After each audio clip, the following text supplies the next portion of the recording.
So, I'm finally back in my chair.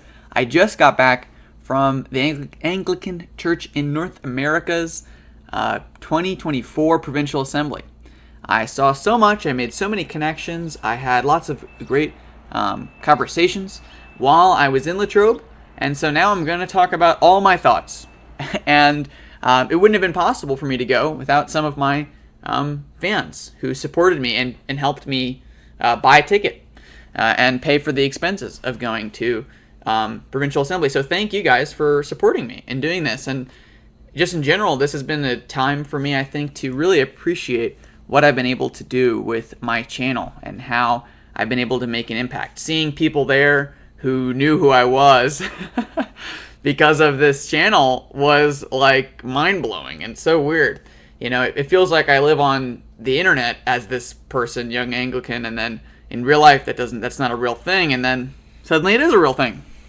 So I have so many thoughts. I have about 1 million thoughts, and I also want to address the things and the concerns and the issues I think my audience is wondering about, especially people in my audience who weren't able to go to Latrobe themselves. It was an expensive ticket. It was kind of in the middle of nowhere. It was a beautiful venue, but it wasn't, really in any metro center or anything like that. So I can understand people not being able to go. Despite that, it was pretty big. There were a lot of people there, which was encouraging.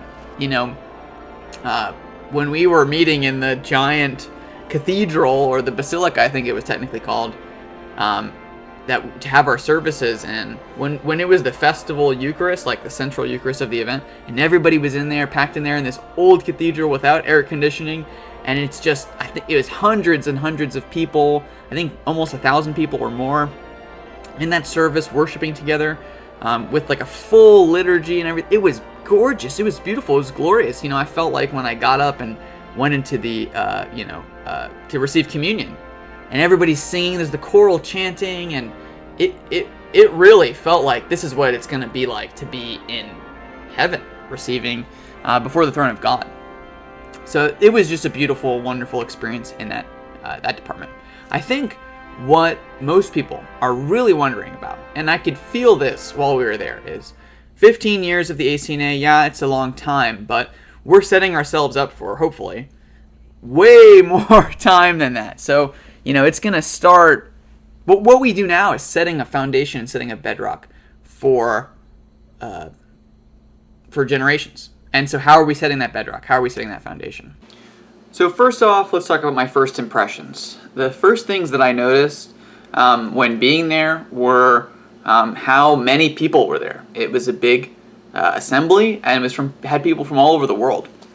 I had a moment where I shook hands with a bunch of different archbishops. I tweeted about it right afterwards, which I guess is a little embarrassing for me, but it was super cool. I mean, I was being introduced to the former Archbishop of the ACNA, Robert Duncan, which was awesome. And then while I was talking to him, 2 other archbishops from other provinces approached him to talk to him, and then he introduced me to them. So that was crazy. And then later, I met the Archbishop of Singapore, who had preached for us and given great sermons at the plenary, and then I introduced myself to him and had a brief, shook his hand and everything, and that was nice. Second thing I noticed is that the ACNA is clearly very mission-driven. People, I mean, the statistics they gave were that once every other week, a new church plant is happening in the ACNA. You could probably point out some positives or negatives in that kind of rapid church planting culture, but it also means the ACNA is consistently growing. So that was the next positive statistic, is that we've exceeded membership that we even had prior to COVID, which is, I think, we're the only real Christian denomination that has done that. We've exceeded the membership and average Sunday attendance that we had ever at any moment in the history of the ACNA. Some people have tried to say, oh, this is really just a statistic about, I think, the bunch of Nigerian parishes have finally transferred over to the ACNA, but that's not necessarily true. 25 of the 29 dioceses in the ACNA experienced growth in membership and average Sunday attendance. So only 4 dioceses didn't grow. So it's a across the board growth in Anglican parishes, which is amazing. The next thing is how committed the Anglicans are to liturgy. There was 2 beautiful Eucharistic services that blew me away. They were the largest Anglican services I'd ever been to, and they were in a beautiful, wonderful basilica that we were using at the behest of the college there, which was very nice.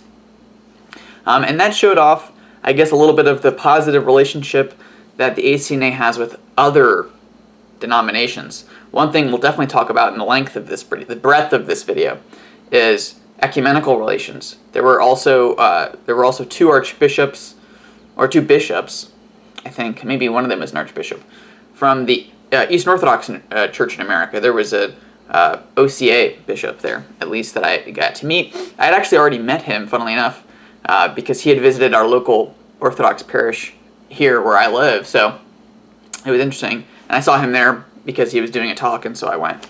And I thought that was super cool, but then I got to actually meet him at the ACNA Provincial. The next thing is how interconnected and interdependent the ACNA is. So not only are church plants really common, but there's a lot of networks and things within the ACNA for different streams, you might say, but also just in general to prepare leaders, get them out there, get them church planting, get them supported while they're church planting. So it's just a very missional mindset, which I think is actually good. But there's I think some people are. Here's what I don't want to do. I don't want this video to become me just saying how amazing and perfect the ACNA is. I really enjoyed my time. I definitely got a more positive view of the denomination. But I do want to be able to maintain my intellectual integrity and say what I think what could be improved, and I think will be improved, but still could be improved. One of the things is it does seem like there's a lot of parachute plants, which is good, but I know there's lots of parachute plants, like a priest shows up, no money, nothing, no support from another planting parish, and then tries to build up a church. And that actually works a lot of the time. But what's happening, and again, this is something that I think can be improved and will be, but is that a lot of these churches are very low liturgically. They're very minimal on the Anglican distinctives, and they have to work their way up to become, honest to our tradition, to have the liturgy in its breadth, to have the vestments, to have a full worship team, really, with enough priests and deacons and acolytes and everything, and a processional cross. I mean, my parish is going through that as well. So it takes time. So a lot of the places on the ground, I think, in the ACNA, they're not easy to identify as Anglican yet. But the positive of that I've noticed is that that's changing. So there was a montage that took 3 days for them to chop up how many of these were, but it was just a montage of church buildings that were built, or are being built, or were purchased, or were renovated in the past 15 years. So these aren't churches that we inherited from the Episcopal Church. They're new, or from the REC, right? They are new, and that they're being used by Anglican churches. And there's tons of these beautiful churches that are being built or renovated or purchased. And people are kind of moving up. It takes a while because we really don't have the same kind of baseline resources, which is another aspect of that missional focus, which makes it clear. So a lot of people are putting in tons of effort. They're really stretching themselves out. I don't know how long this could even last, but clearly it's still lasting. Volunteering, doing things without pay, doing things for very little pay to spread the Anglican Church in North America. Obviously, there's going to be bumps in that process when it's done that way. But it's kind of admirable. I think it's hard this is what I realized, is it's hard to see all that work being done and think that the Spirit isn't with the Anglican Church in North America, that the Holy Spirit isn't doing something here. Now, what that doesn't mean is that the ACNA is perfect. So some of my criticisms, I would say, were because the basilica wasn't and this is a minor criticism. Let me start with the minimal ones, and I'll get to the more serious ones. Because the basilica wasn't air conditioned, and there were a lot of us. A lot of the services were held in this big gymnasium with like folding chairs, and the worship was beautiful, and the singing, and they had a wonderful choir actually, but it was just not very traditional, I guess you could say. And I get the sense that there are lots of people in the ACNA who are, because of generational differences, and I'll talk about this in a second, not as committed to historic Anglicanism, and I think that has its ripple effects.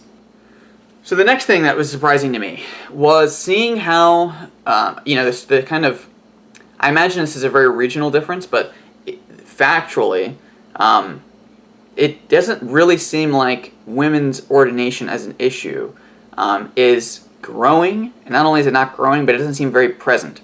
Now there are two parts of this that I could have skewed my position. One, it seems like the Diocese of C4SO, for whatever reason, really wasn't present at Provincial Assembly, and I'll get to why I think that was later, but I even saw the Bishop of C4SO basically just walking around by himself, like aimlessly, which I thought was odd, because all the other bishops, they're getting people like crowding them and constantly asking questions to them, and a lot of attention. And fair enough that the bishops even let people come to them and talk to them. I talked to a number of bishops, hope and made a lot of good connections too with bishops, and maybe I'll be able to share some positive news in the future about certain conversations I was having with different people in the denomination. But I would meet, you would see, albeit a very small amount, but I would see women in collars, and I would think, oh, that's a woman priest, probably ordained in another parish. I would talk to them or have a conversation, and then I would realize, oh, this is actually a deacon or a deaconess in some cases.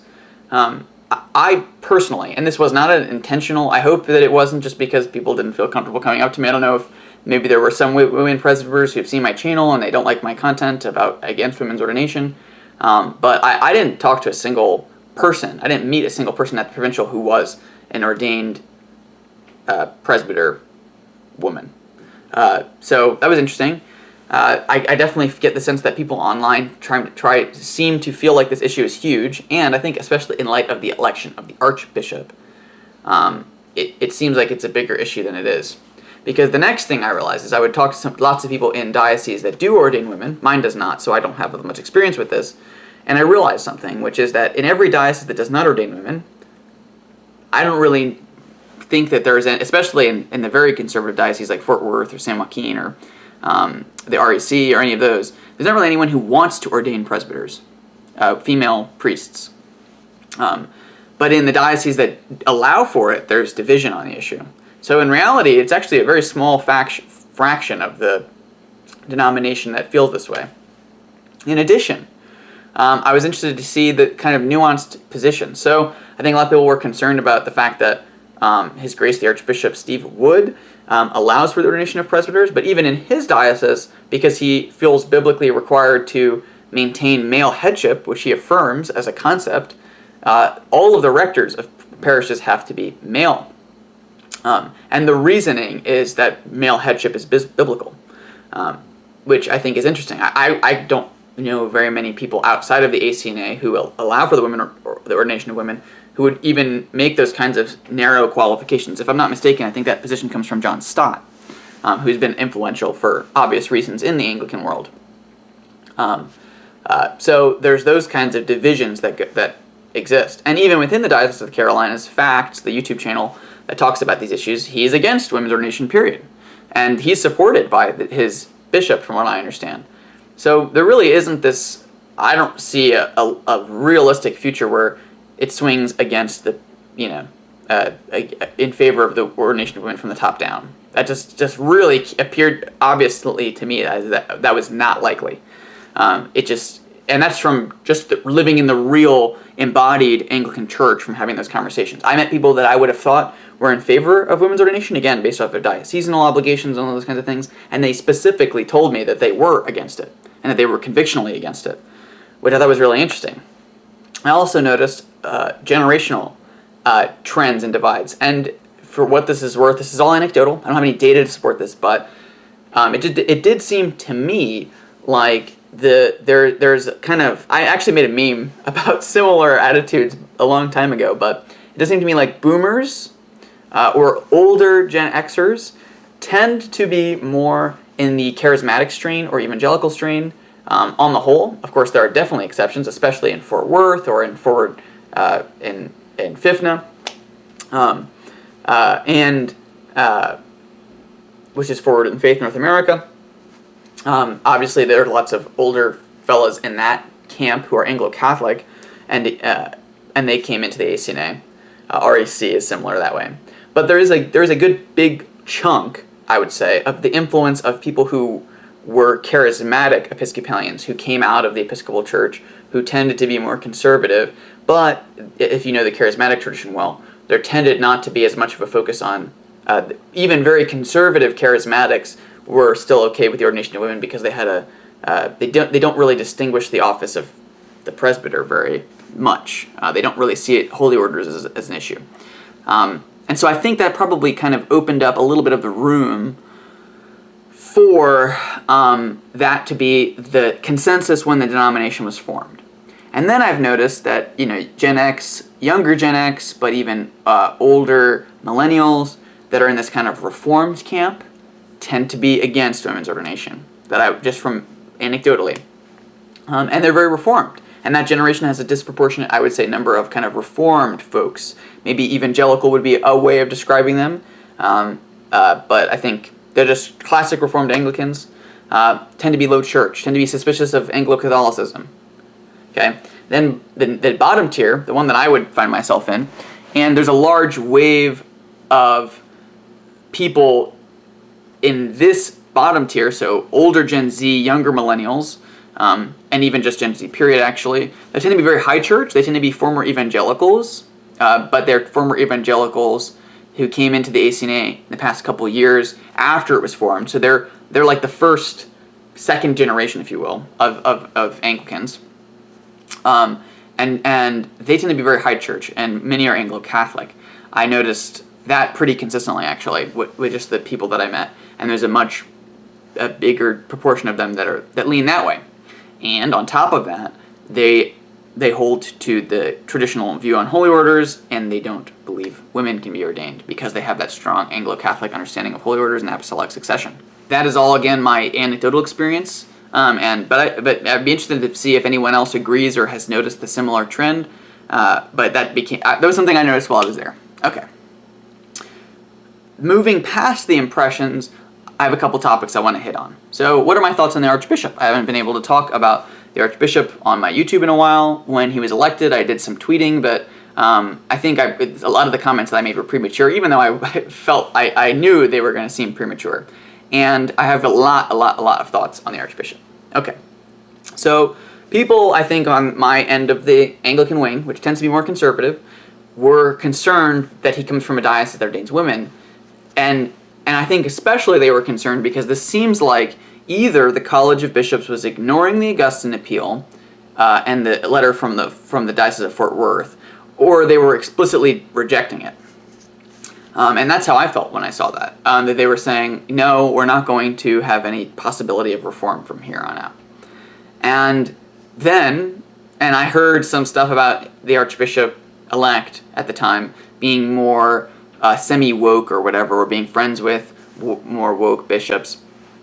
And I think that was mostly rumor that was hard to substantiate. So here's some facts. Here are my full-length thoughts on the Archbishop. Well, first of all, it definitely was clear to us, and to him, that he did not expect to get elected as Archbishop. He joked about how he hadn't even brought a suit or his laptop. So he didn't even think he was going to have to do much. He thought this was going to be a relaxing provincial assembly for him. So it came as a surprise to him. And the wonder is, why did people then select him? Most people were joking about how there were all these other candidates, and none of them were Archbishop Steve Wood. I think it's because of the priorities of the conclave. So I think what the trajectory has been is, I also have heard that Archbishop Foley Beach, he was the head of GAFCON, and he was very focused on the global communion and into creating a global network and affirming our role as the recognized Anglican province in America by the communion and doing that. And apparently a lot of money was pumped out from our denomination into the global communion. And resources were extracted that way. And I think that basically worked. I mean, we got the Kigali Commitment and the Cairo Convention and all these other things that really are happening. And so it seems to me like the conclave wants to focus on internal affairs in the province and start coming back, re-grounding in our province. And so one of the issues that they said that they discussed about who they wanted to pick for the Archbishop was in order to attempt to settle the issue of non-geographical dioceses and to really hammer out and clean up the diocesanal map. Now, some work has already been done for this. I believe there is a Canadian diocese, Apostoli Vitae, that was dissolved for other reasons, but then was cleaned up and put into the Diocese of Canada. There was another diocese, I can't remember now, that they just didn't get another archbishop. They just didn't get a new bishop when the bishop retired, and they gave their parishes to other dioceses. And they would like to clean that up. Now, it's obvious, I think, to everyone that this really cannot happen unless the issue of women's ordination is cleared up, because there are many who could not faithfully serve with their conscience unless they were in a diocese that kind of went their way.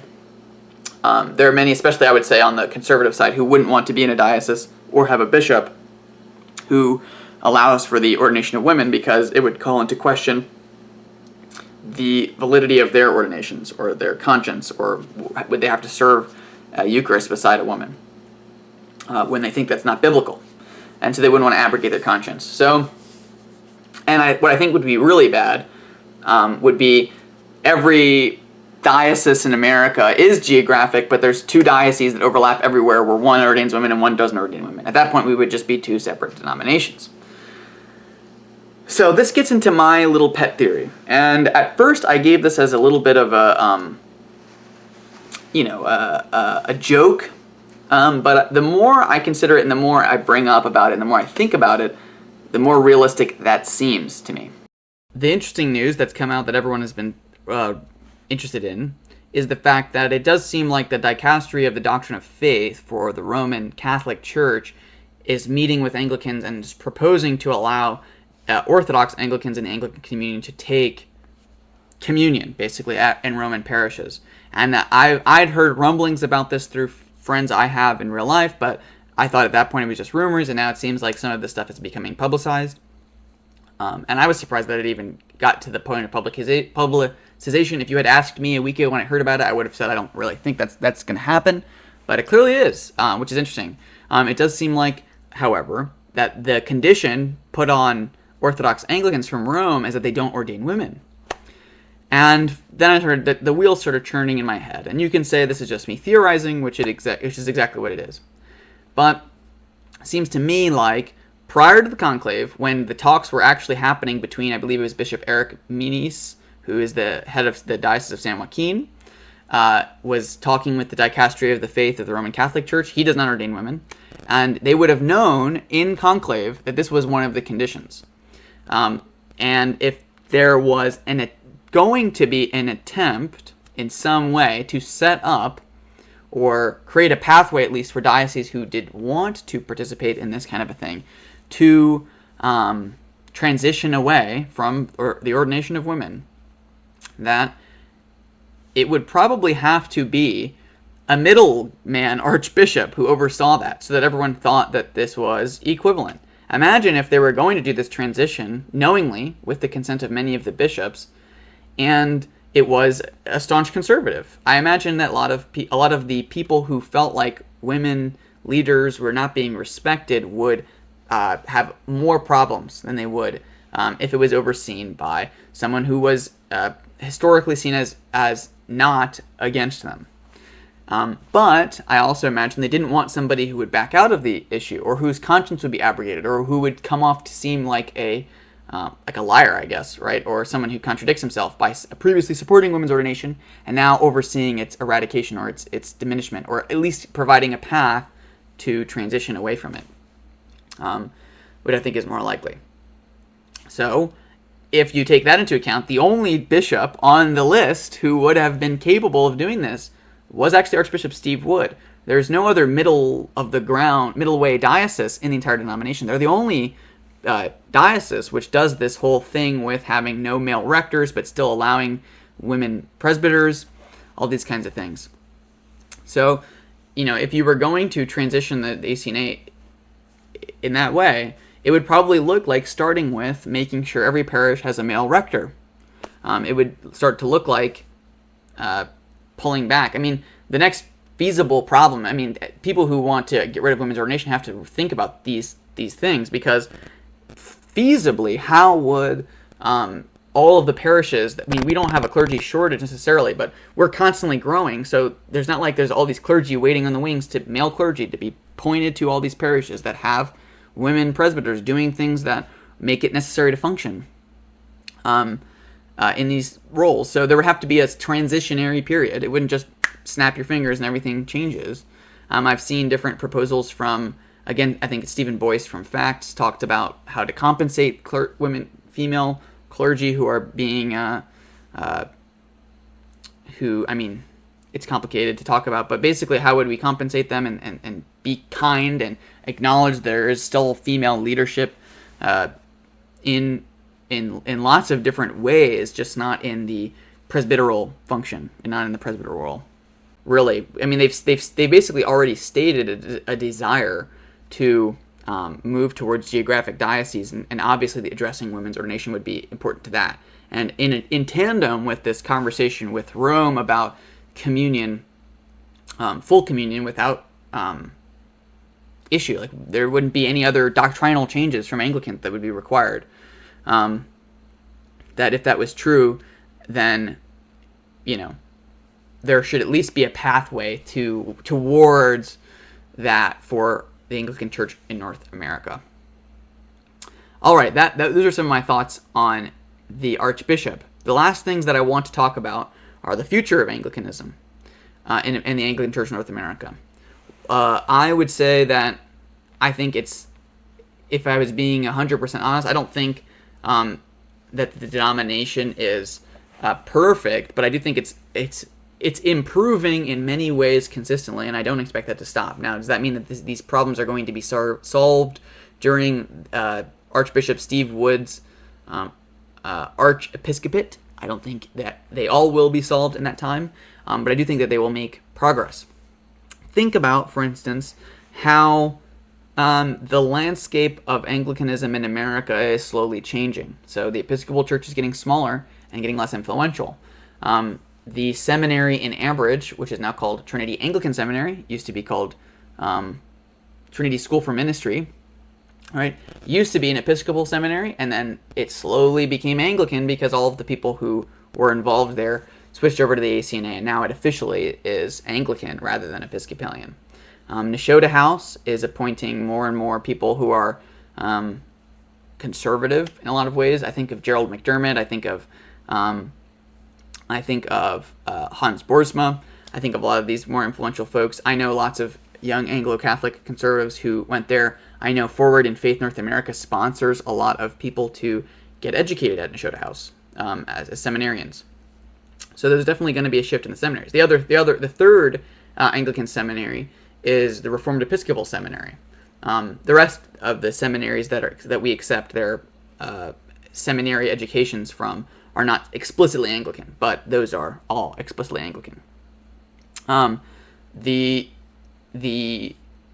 difference I think that this will have over time is that there will be a shift towards the Anglican Church in North America. I can just think of if Rome legitimately allows conservative members of our denomination to take communion, I can imagine that easing conversations with Anglo-Catholic continuing churches. I can even just think about how the Diocese of Fort Worth just entered into full communion, and they can exchange priests with, I believe, the ACC, which is a continuing it's the Anglican Catholic Church. which, if you think about it, a priest in the Anglican Catholic Church could transfer into the Diocese of Fort Worth, and then from the Diocese of Fort Worth could transfer into any other conservative diocese in the ACNA, which would kind of blur the lines.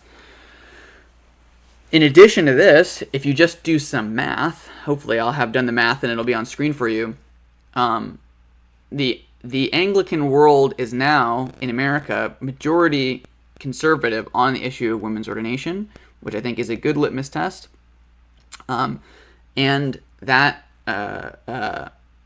is interesting. So, like, say, hypothetically, if all of the continuing Anglican bishops and parishes joined the ACNA, we would vastly outnumber those in the ACNA who are in dioceses that do ordain women. And keeping in mind, again, that the secondary fact of that is that there are many people in those dioceses who themselves, clergy and laity, do not support the ordination of women, versus the other way around is not true, is not the case. So the Anglican world is kind of shaking up. What I also think would be good for the future, and I'm hoping to do more with it, and this is kind of an announcement, I guess, for Anglican Renaissance. I was talking earlier about all of those massive church planting. There's a clear church planting process that's going on widely throughout the country. My diocese, Christ Our Hope, is starting a mission in the Midwest, which I think will be really good, or the Plains, I think it's called, the Great Plains. And a lot of those church plants, they start with a kind of halfway Anglicanism in the culture, and then they have to work their way up into being more distinctly Anglican. My hope with Anglican Renaissance is that slowly over time, I'll be able to create content, media content, especially the podcast, but also like pamphlets, stickers, things like this, liturgical aids, explanations, things that we could provide as resources for these churches as they're preparing their congregations for more of an authentic Anglican identity. And for people in these parishes who want to find out what is Anglicanism, people all across America, what is Anglicanism, that there are resources available for that and explanations available for that, so that that transition happens well. Thinking about this, if somebody was born in the ACNA and baptized in the ACNA, the oldest that they could be right now is 15. What I did see was there were tons of big families and lots of kids running around. People I would talk to, I'd ask how many kids do they have, like 6 or 7 or whatever. Okay, there is going to be in like 15. So whereas the Episcopal Church is ruining 20 years from now because the vast majority of their church is over 60. In 20 years, the ACNA is going to be full of people who grew up their entire lives as Anglicans, who hopefully have been well catechized and proud of their tradition and love the liturgy, which I hope is the staying point for many people, the thing that keeps people Anglican rather than something else, especially people who don't think a lot about theology. That will have a massive effect, is the real, generation 3, I guess you could say, right? So if there's that first generation of pioneers from the Episcopal Church who built the denomination, and then there is this second evangelical migration of people who are leaving the evangelical world into the ACNA, which I think is kind of what we're participating in now. There is going to be a third generation. And what is that third generation going to look like? And my hope is that with Anglican Renaissance and all of my resources, we can provide a very strong center of Anglicanism. Because what I personally, my heart yearns for, and I think that there's support for this, and there's real, vibrant reason to be this way, but is I don't want people kind of filtering back into Anglo-Catholicism, Reformed camps, and all these kind of different streams of Anglicanism. I do think there is a really strong center to be held of a high church Anglicanism that really combines the best of the both branches of the Anglican world.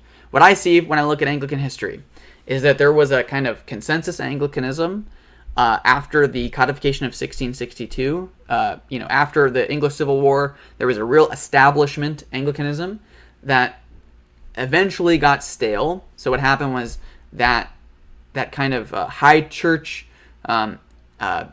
old light, if you will, if you're familiar with the term, Anglicanism, then became stuffy and became slightly corrupt, which led to the Methodist evangelical movement within the Church of England that was not necessarily puritanical, so it didn't reject or have this goal of separating or something from the Church of England or changing it fundamentally, but which instead intended to work within it with some links to puritanical theology, maybe, or historic low church Anglicans.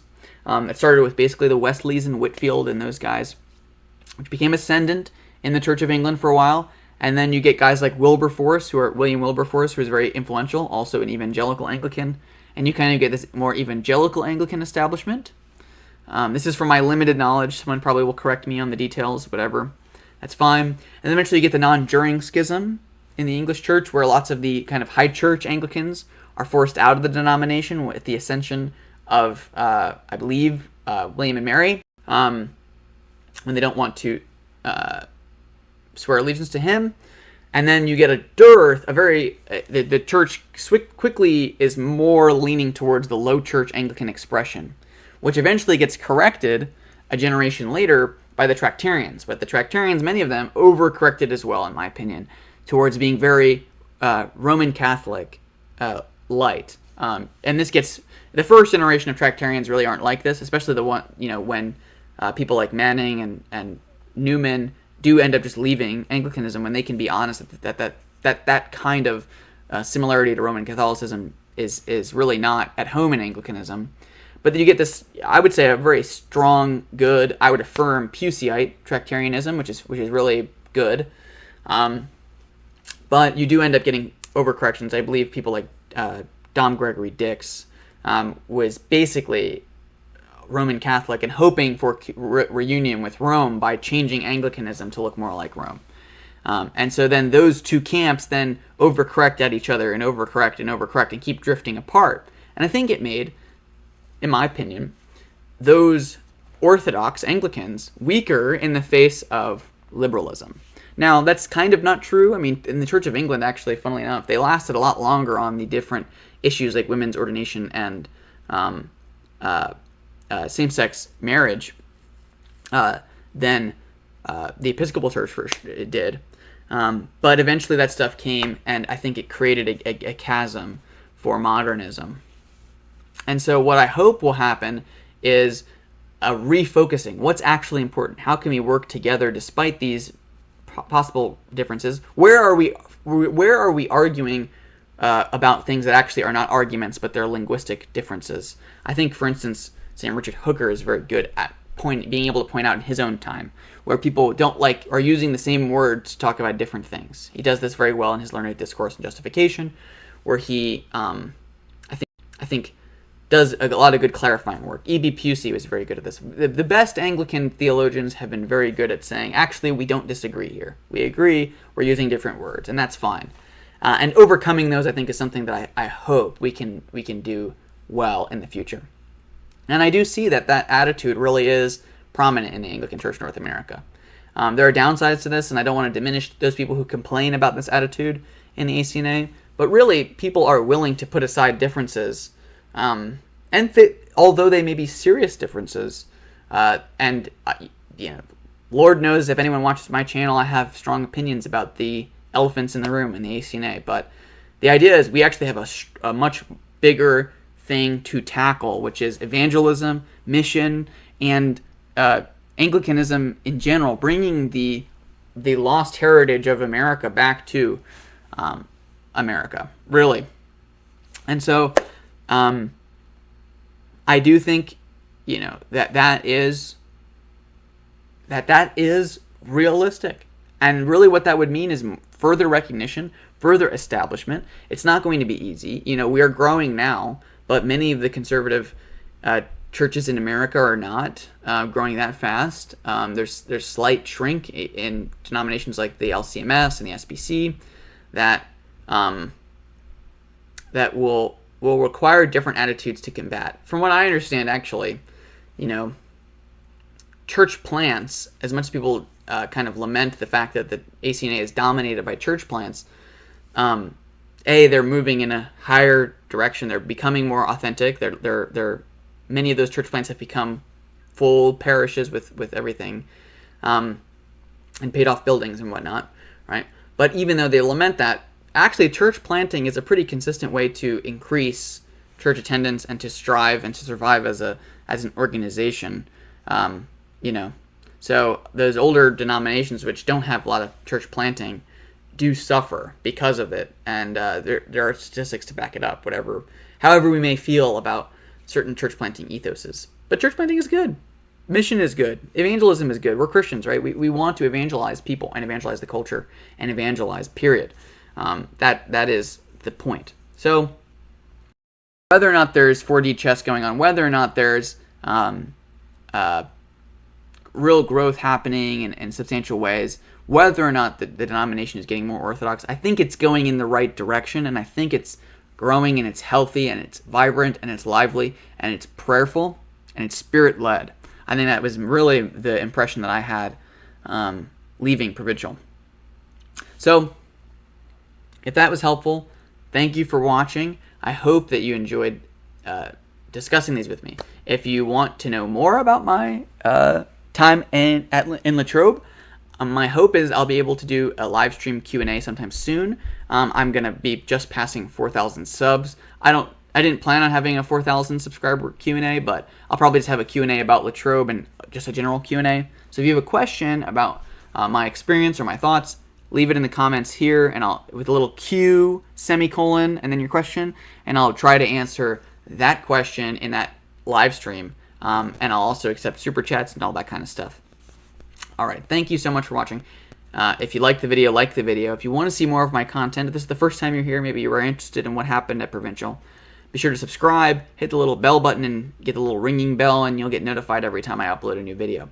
If you want to support me and you want to support what I'm doing, you can always support me over at younganglican.locals.com. Any amount of money, consistent donation, or just single donations is really appreciated. I'm trying to kind of upgrade the quality of content here on the channel and move in a more professional direction slowly over time. So that would really help. Otherwise, thank you for watching. God bless.